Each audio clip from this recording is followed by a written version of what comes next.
Obi Cubana na chief priest egbuola onwe mmụọ n'ala Igbo because ndị Nigeria hụrụ that Obi dị more competent. So I support ga onye nwere drug issue.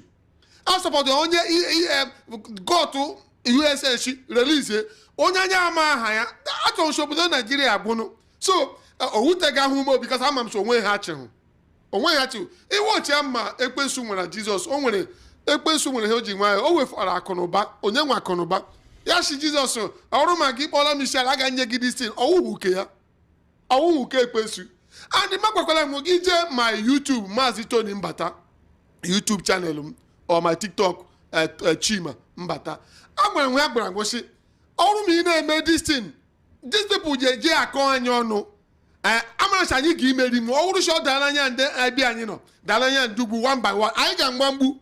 But ihe mega hụwo ngo yuzucha ngo ọrụ ma nwa uhire but ama m na Bola Ahmed Tinubu ga-ewi. Boss iri chara chara